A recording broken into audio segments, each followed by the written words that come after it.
Será que vivemos num mundo de mais respostas do que perguntas?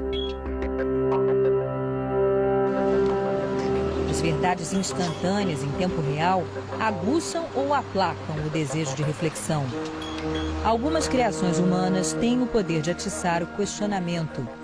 Uma das mais antigas é o Talmud, o livro escrito há cerca de 1500 anos, reunindo preceitos e discussões travadas pelos chamados sábios da religião de Moisés, Abraão e Davi. Atualizar o Talmud para o hebraico moderno e, a partir daí, para o inglês e outras línguas contemporâneas, era algo visto como heresia por alguns ultra-ortodoxos. Mas foi nessa aventura que se lançou o rabino israelense Adin Steinsaltz. Nascido em Jerusalém numa família de esquerda não religiosa, Steinsaltz começou a vida intelectual pela ciência antes de se tornar rabino. Hoje é considerado o maior especialista em leis antigas desde Maimônides, grande pensador da Espanha medieval. Conhecedor de história da arte, fluente em vários idiomas, é o que se pode definir como homem renascentista, dono de cultura que passa por diferentes áreas do conhecimento. Mordaz e com muita presença de espírito, de passagem pelo Brasil, ele conversou com o milênio. Rabbi Steinsaltz, translations, good ones, of course, are more than mere versions of a book in another language, because they can be doors to a whole new universe. After more than 45 years, right, of hard work, you have completed the first ever translation of the Talmud into modern Hebrew. What transformations do you expect as a result? Basically, every translation is not a mere translation. You cannot have a, see when they say about objective called the exact translations, it's just a myth, or worse. Every translation is a commentary. Sometimes a good commentary, sometimes a bad one, but it's a commentary. That's one thing. Now, what did I do? I tried to open a gate, which is what I defined. Thank you for the imagery. But what I'm basically trying to do, I am opening gates and building bridges. The language part is the smallest part. You see, the difference between Aramaic and Hebrew is perhaps less than that between Spanish and Portuguese. They're really sister languages. So it's not that hard. The real problem is the style. It's a book written in a style that I would say no other book written in the same style. Other book, I'm not speaking in Jewish literature or in German literature. I don't know. Once I considered myself a well-read person, never saw a book like this.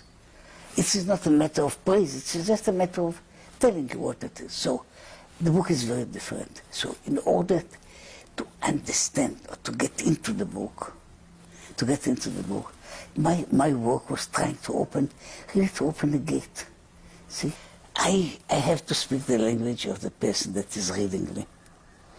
I have to understand him. I have to understand what he understands and what he doesn't understand. So that is my work. So what did it do? It did it make a big revolution?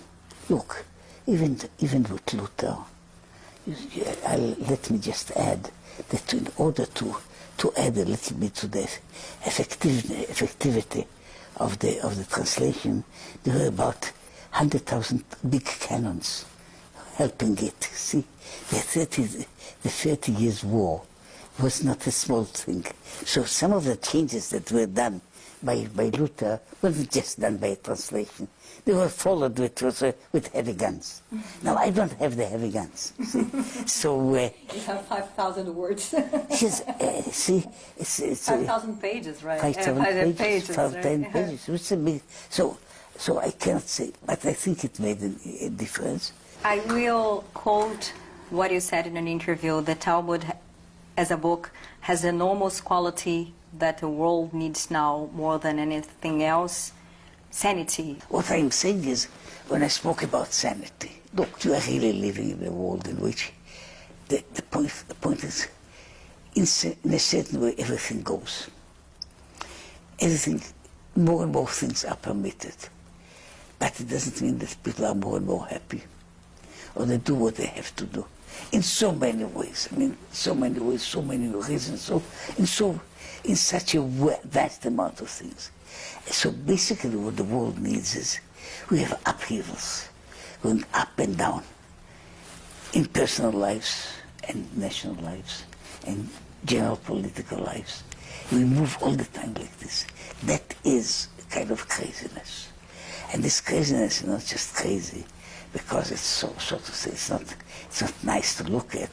It's very extremely dangerous because it is now, as somebody once wrote about it, is giving a gun in the hand of a 5-year-old boy. We have far more power than we have sense. As a world, see, in every field, we have a huge amount of power. So what we need is sanity. Now the Talmud is a book that is, it doesn't preach sanity. It creates sanity. It creates sanity because sanity is one of the hardest things to define. It's easier to define craziness. But sanity is the ability to hold different things in a certain stable equilibrium without freezing them to death. Can you give an example? Why does the Talmud bring sanity? I mean, okay, there are legal problems that were scrutinized by rabbis thousands of years ago, so but it's not, the legal problems are one side. It's not the legal problems. I'm speaking about the style. First of all, you see, one of the points about the Talmud is it's built on dialogue. It's built on exchange. It is unlike most of the books in the world. It is not, I tell you something, but let's discuss it. And discussion can be sharp, but it's a discussion. So there's always what we call an interchange. There is what we call a dialogue. There's a what I call dialectic in the book in itself. So the dialect is a part of the building it. You can't learn three lines of the Talmud without getting into dialectical kind of thinking. Now, when you are raised along these lines, it means that whenever you see something, you have, see, how to put it, what's the right question to ask about it? This continuous thinking, asking of the Talmud, it reminds me of the scientific thinking. Isn't modern science essentially Talmudic in a way? The modern science is dialectic in one way. Even though, look, a scientist, if you interviewed some, possibly you did, scientists have a nice tendency, or not a nice tendency, to become dogmatic. To become dogmatic. The scientist may be an atheist, but he's a fanatic. So you can find some of them together, these things together. So that is one thing.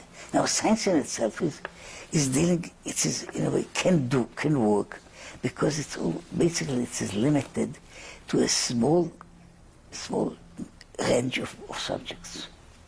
There is no science. Say science with a capital letter. Yeah, but other sciences are dealing with like bigger questions, maybe. With everything, the big questions. See, some of the scientists that deal with big questions they will be accused by their colleagues as turning dangerously into philosophy. My education was in chemistry, in physics, and in mathematics, not in the humanities. So I really like them, I respect them, and let me tell you that having something in you in a test tube and working with it is far more enjoyable to me than speaking about philosophy. But I'm just saying science is, and this is again the part of insanity. The part of insanity is when you assume that things are more than they are. Look, Now the point about certain things that you ask a scientist, you ask him questions that, if he would be honest, he would say, how, by God, do I know? You ask me about what is the destiny of humanity. I cannot tell you. Sure. You ask me what will happen in 2 days from now. How do I know? I can answer you what the little things that I do know. Now, when I'm not trying to make, when I'm not trying to make science into some kind of a pagan god, I'm doing a good deal of good to science. Because that is what it is. When the sun is a god, it's a dangerous god. When the sun is a star in the heaven, it's much better to deal with. So, from science to law, the Talmud, which records legal and religious discussions, right? Thousands of rabbis had over centuries, and it was compiled 1,500 years ago. It was so long ago. So yes. Notions such as crime, justice, freedom,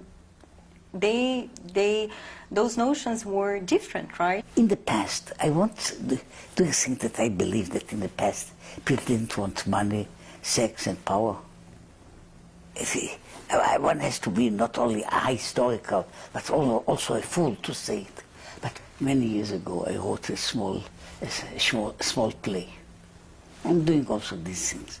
Small play. You're a Renaissance man. Scientist and writer and rabbi. I wanted to be an artist, but I didn't have time enough to develop it. I used to do some sculpturing as a young man. Anyway, but going back to it. So I think I wrote about Pharaoh, the king of Egypt, and I depicted him in a way as a modern person.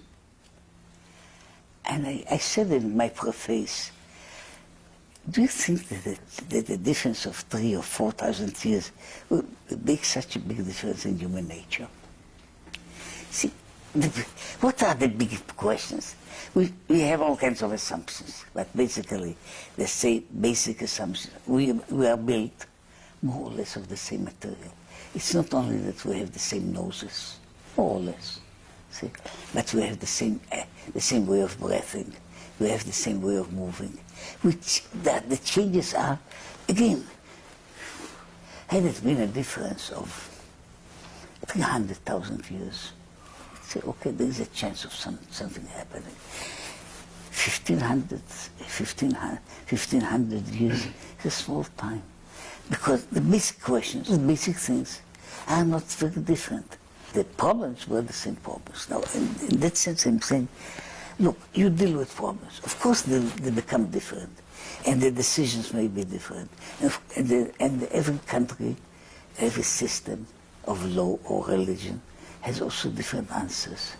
But the point is not to copying one set of ideas, but rather,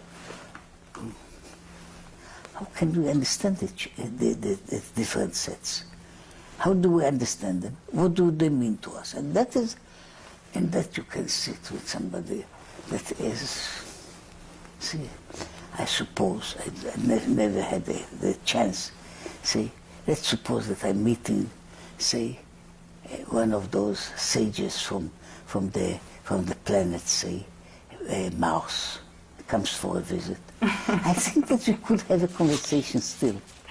So, let's say in 1,000 years, when a historian looks back at our time, at what we call Western civilization, will he see a Judeo-Christian civilization? Do you believe in a Judeo-Christian civilization, or do you see one tree with different branches, or several branches, in your opinion? What's happening now in the world, in a big way, is perhaps not Judeo-Christian at all. We are not living not in a Jewish environment, and not in a Christian environment, and not, with all the points, not even, to speak rightly about it, even not in a Muslim environment. We are living in a growing paganization of the world. I see not just images, I see the old gods, Greek gods, pre-Greek gods. I'm seeing them emerging You see, you had once a god that was called Baal, or it's called in the New Testament, it's again a Hebrew connotation, in Aramaic, Mammon, money. Look at this big god. Is he not bigger than any of the church's saints? Look at the other goddess that was called in the old language, Astarte, Venus, sex, raw sex. Sometimes with a little bit of clothing, just for, not for enticement, not for chastity. Isn't she becoming much bigger than, say, a dozens of Marias? And what I'm calling the third goddess, she was in Greece, she wasn't so famous, Calliope, is the goddess of making a noise. Set aggrandizement, fame for the sake of fame, to be famous because you are famous. What do you think about the internet and in particular, you know, with tablets and smartphones, because it's much more interactive and Yes. we're not watchers, we're users, Yes, and therefore we have to think, I mean, to make decisions. It's a great power, and as many great powers, it's in a certain way, it's not the same thing like the atom bomb, but it's still a great power. It's a great power, and again, as I told you, the real problem is it in the right hands? Now, I'm not going to say to stop it. We cannot. But I'm saying, is it not when you have, instead of an encyclopedia, you have a Wikipedia? Is it an advance? See, when I want to get information, I can get it in the internet much easier, 100% so. Do I get better information? Lots of information doesn't mean knowledge. Knowledge doesn't mean understanding. Understanding doesn't mean wisdom. Are we more informed and perhaps less wise? Well, one of the ways to spread ignorance is not by telling people lies. It's by giving people too much information. Too much information has the same, is even worse than having very little information. I can't absorb the information, I can't assess it, I can't use it. So, what is the result then? The result is you are flooded. See, look, I saw it here in this country, so it's beautiful to see. See, a few drops of rain are always welcome. See, 40 centimeters of rain is not so very convenient. 2.5 meters of rain. There are countries in which you have it. Just imagine in Rio, 2.5 meters of rain coming within 24 hours. So what would you call it? You'd call it a disaster. Not anything. But rain is good. Rain is good, isn't it? Every drop is good. The amount of rain, you going beyond a certain limit, is disastrous. Now, what can we do about it? You see, you want to know almost about every subject. You can go to internet just now, try to find about it, and you'll find papers and more papers in every language speaking about it. So after some time, you won't read them. It won't do you any good. So we come again to the basic problem about sifting, sorting, dealing with things. Now, the question is, who has the right to do this sorting? Are you pessimistic? Because in a lecture delivered at the Academy of Social Science of Shanghai, you said that there is some similarity between Talmud's Pirkei Avot and the basic book of Tao. Yes. And I'll put it very simply, but the Tao says more or less that things contain the germ of their opposite or of their non-existence, which you can understand of their destruction, maybe. Okay. So does humanity contain the germ of its destruction? Look, I wouldn't, if I would believe that the world of tomorrow is necessarily becoming worse and worse and worse, I would possibly not exist anymore. Just willingly. There's no sense in it. So any person, even that speaks on a television program, has to be an optimist. See? I suppose you have to be an optimist as well. You meet all kinds of people, and you sometimes hope that one of those dummies that you interview, me and others, will possibly say something to save the world. Don't you have such an expectation? So that is what it is. We are all of us trying. And in a secret way, we all of us believe that somehow, in some format, there's still hope.